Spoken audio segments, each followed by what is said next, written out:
ಇನ್ನು ವೃಶ್ಚಿಕ ರಾಶಿಗೆ ಹೋಗೋಣ. ವೃಶ್ಚಿಕ ರಾಶಿಯವರಿಗೆ ವಾರದ ಆದಿಯಲ್ಲಿ ಸ್ವಲ್ಪ ಆರೋಗ್ಯ ವ್ಯತ್ಯಾಸ ಆಗಬಹುದು, ಹುಷಾರು. ವೃತ್ತಿಯಲ್ಲಿ ಸ್ವಲ್ಪ ಅಸಮಾಧಾನವನ್ನೇ ಸೂಚಿಸ್ತಾ ಇದೆ. ಹಣ ಲಾಭ, ಕುಟುಂಬ ಬಲ, ವಿದ್ಯಾರ್ಥಿಗಳಿಗೆ ಅನುಕೂಲ ಚೆನ್ನಾಗಿದೆ. ಮಾತಿನ ಕೌಶಲ್ಯ ಚೆನ್ನಾಗಿರುತ್ತೆ. ಯಾಕೆಂದರೆ ಚಂದ್ರ ಪ್ರಾಜ್ಞಶ್ಚ ಶಶಿ ಮೃದುವಾಕ್ ಅಂತ ಹೇಳಿದೆ, ಶುಭದೃಕ್. ನಿಮ್ಮ ಮಾತಲ್ಲಿ ತುಂಬ ಜಾಣ್ಮೆ ಮತ್ತು ಮೃದುತ್ವ, ಇದರಿಂದಾಗಿ ನೀವು ಏನು ಇನ್ನೊಬ್ಬರ ಮನಸ್ಸನ್ನು ಸೂರೆಗೊಂಡ್ಬಿಡ್ತೀರ, ಸೆಳ್ಕೊಳ್ತೀರ, ಆ ರೀತಿಯ ಒಂದು ಶುಭ ಇದೆ. ವಿದ್ಯಾರ್ಥಿಗಳಿಗೆ ತುಂಬ ಚೆನ್ನಾಗಿದೆ. ಮತ್ತು ಕುಟುಂಬದಲ್ಲಿ ಸ್ತ್ರೀಯರಿಗೆ ಒಂದು ಗೌರವ, ರಕ್ಷಣೆ, ನಿಮ್ಮ ಮಾತಿಗೆ ಒಂದು ಮಾನ್ಯತೆ, ಬೆಲೆ, ಇದೆಲ್ಲ ತುಂಬ ಚೆನ್ನಾಗಿದೆ. ವೃಶ್ಚಿಕ ರಾಶಿಯವರಿಗೆ ಅದನ್ನು ಅನುಭವಿಸ್ತೀರ. ಆದರೆ ಆರೋಗ್ಯದ ಸ್ವಲ್ಪ ಏರುಪೇರು, ಕಣ್ಣಿನ ಬಾಧೆ ಬರಬಹುದು, ತಲೆ ಶಿರೋಬಾಧೆ, ಇದು ನಿಮ್ಮನ್ನು ಕಾಡಬಹುದು, ಸ್ವಲ್ಪ ಹುಷಾರು. ಕರ್ಮಾಧಿಪತಿ ವಸ್ತುತಃ ರವಿ ಭಾಗ್ಯಸ್ಥಾನದಲ್ಲಿದ್ದಾನೆ. ಕರ್ಮಸ್ಥಾನದಲ್ಲಿ ಶುಕ್ರ ಕೇತು ಇರೋದ್ರಿಂದ ಕಾರ್ಯಗಳಲ್ಲಿ ಸ್ವಲ್ಪ ತೊಡಕುಗಳು. ವ್ಯಯಾಧಿಪತಿ, ಹೀಗಾಗಿ ಕೆಲಸ ಮಾಡ್ತಾ ಇರ್ತೀರ, ಆದರೆ ಇದಕ್ಕಿದ್ದ ಹಾಗೆ ಯಾವುದೋ ಒಂದು ಸಮಸ್ಯೆ ಬಂದು ಎದುರಾಗುತ್ತೆ. ಆ ಕೆಲಸ ತಪ್ಪು ಹೋಗಬಹುದು, ನಿಮಗೆ ಬಂದಂಥ ಕೆಲಸ ಮತ್ತೊಬ್ಬರ ಪಾಲಾಗಿಬಿಡಬಹುದು. ಈ ರೀತಿಯ ಸಾಧ್ಯತೆಗಳನ್ನು ಸೂಚಿಸ್ತಾ ಇದೆ, ಹುಷಾರು. ಇನ್ನು ವಾರದ ಅಂತ್ಯ ಗಮನಿಸೋಣ. ವಾರಾಂತ್ಯದಲ್ಲಿ ಸ್ತ್ರೀಯರು ಪ್ರಯಾಣದ ಸ್ವಲ್ಪ ಎಚ್ಚರ ವಹಿಸಬೇಕು. ದಾಂಪತ್ಯದಲ್ಲಿ ಅನ್ಯೋನ್ಯತೆ ಇದೆ. ವೃತ್ತಿಯಲ್ಲಿ ಸ್ವಲ್ಪ ಅಸಮಾಧಾನ, ಕೃಷಿ ಜಲಕ್ಷೇತ್ರಗಳು ಸ್ವಲ್ಪ ತೊಡಕುಗಳು, ತೊಂದರೆಗಳು, ಪ್ರಮಾದಗಳು ಅಥವಾ ಇನ್ಯಾವುದೋ ಒಂದು ಭಯದ ವಾತಾವರಣ, ಇವುಗಳು ಸಾಧ್ಯತೆ ಸೂಚಿಸ್ತಾ ಇದೆ. ಹೀಗಾಗಿ ಇನ್ನೊಬ್ಬರಿಗೆ ಕೆಲಸ ವಹಿಸಬೇಡಿ, ನಿಮ್ಮ ಕೆಲಸ ನೀವೇ ಮಾಡೋದು ತುಂಬ ಒಳ್ಳೆಯದು ವೃಶ್ಚಿಕ ರಾಶಿಯವರು. ಮತ್ತು ಕೃಷಿ ಕ್ಷೇತ್ರಗಳಲ್ಲಿ ಕೆಲಸ ಮಾಡೋದು ಸ್ವಲ್ಪ ಹುಷಾರಾಗಿರಿ.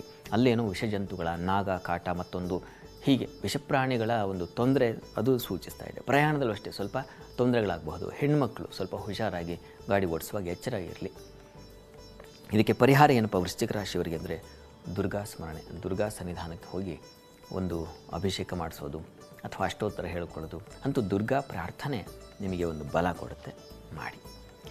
ಇನ್ನು ಧನುರಾಶಿಗೆ ಹೋಗೋಣ. ಧನುರಾಶಿಯವರಿಗೆ ವಾರದ ಆದಿಯಲ್ಲಿ ವೃತ್ತಿಯಲ್ಲಿ ಹೆಚ್ಚಿನ ಅನುಕೂಲ, ಹೆಚ್ಚಿನ ಅಪವ್ಯಯ, ನಷ್ಟವೂ ಸೂಚಿಸ್ತಾ ಇದೆ. ಮತ್ತು ದಾಂಪತ್ಯದ ಸಾಮರಸ್ಯ, ಶಿಕ್ಷಣ ಕ್ಷೇತ್ರಗಳಲ್ಲಿ ಲಾಭ ಕಾಣಬಹುದು. ಆ ರೀತಿಯಲ್ಲಿ ಚೆನ್ನಾಗಿದೆ.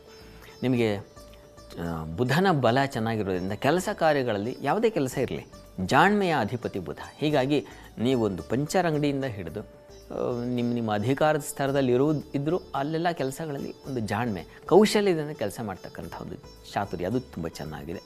ಆದರೆ ಹೆಚ್ಚು ವ್ಯಯ ಮತ್ತು ಅಲೆದಾಟ, ಸ್ವಲ್ಪ ಕಾಲಿಗೆ ಪೆಟ್ಟಾಗುವ ಸಾಧ್ಯತೆ, ಇವುಗಳನ್ನು ಸೂಚಿಸ್ತಾ ಇದೆ, ಹುಷಾರು ವಾರದ ಆದಿಯಲ್ಲಿ. ಮತ್ತು ಚಂದ್ರ ಅಷ್ಟಮಾಧಿಪತಿ, ಜನ್ಮಾಧಿಪತಿ ಮೌಢ್ಯ, ಹೀಗಾಗಿ ಆರೋಗ್ಯದಲ್ಲಿ ಸ್ವಲ್ಪ ಏರುಪೇರಾಗಬಹುದು. ಹೀಗಾಗಿ ಆರೋಗ್ಯದ ಕಡೆಗೆ ಸ್ವಲ್ಪ ಗಮನ ತೆಗೆದುಕೊಳ್ಳಿ, ಅದು ಬಹಳ ಮುಖ್ಯವಾದ ವಿಚಾರ. ಇನ್ನು ವಾರದ ಅಂತ್ಯ ಗಮನಿಸೋಣ. ವಾರಾಂತ್ಯದಲ್ಲಿ ನಿಮಗೆ ಸ್ವಲ್ಪ ಭಯದ, ಆತಂಕದ ವಾತಾವರಣ ಸೂಚಿಸುತ್ತೆ. ಸಹೋದರಲ್ಲಿ ಸ್ವಲ್ಪ ಮನಸ್ತಾಪಗಳು, ಭಿನ್ನಾಭಿಪ್ರಾಯಗಳು ಬರಬಹುದು. ಸೇವಕರಲ್ಲಿ, ಸಹಾಯಕರಲ್ಲಿ ನಂಬಿಕೆ ಹೊರಟೋಗಬಹುದು. ಅವರಲ್ಲೇ ಏನೋ ಒಂದು ರೀತಿಯ ಕಿರಿಕಿರಿ, ಅವರಿಂದ ಏನೋ ಅಪಮಾನ ಆಗ್ತಕ್ಕಂಥದ್ದು, ಅವರಿಗೆ ಹೀಗೆ ಅಂದ್ಬಿಟ್ರಲ್ಲ ಅಂತ ನಿಮ್ಮ ಆಲೋಚನೆ ಸ್ವಲ್ಪ ಜಾಸ್ತಿ ಚಿಂತೆ ಬರೋದು, ಈ ರೀತಿಯ ಸಾಧ್ಯತೆಗಳನ್ನು ಸೂಚಿಸ್ತಾ ಇದೆ. ಹೀಗಾಗಿ ಸ್ವಲ್ಪ ಹುಷಾರು.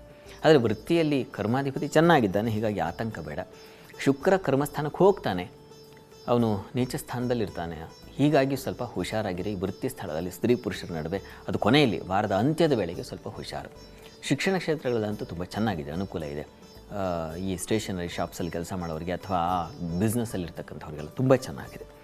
ಪ್ರಾರ್ಥನೆಗೆ ಧನುರಾಶಿಯವರಿಗೆ ದುರ್ಗಾ ಸನ್ನಿಧಾನದಲ್ಲಿ, ನೀವು ಕೂಡ ದುರ್ಗಾ ಸನ್ನಿಧಾನದಲ್ಲಿ ಅಭಿಷೇಕ ಮಾಡಿಸೋದು, ಆ ತೀರ್ಥ ಸೇವನೆ, ಪ್ರಸಾದ ತಗೊಳ್ಳೋದು ತುಂಬ ಒಳ್ಳೆಯದು.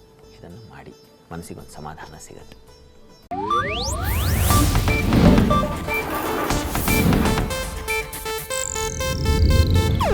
ಇದು ಏಷ್ಯಾನೆಟ್ ನ್ಯೂಸ್ ನೆಟ್ವರ್ಕ್ ಪ್ರಸ್ತುತಿ.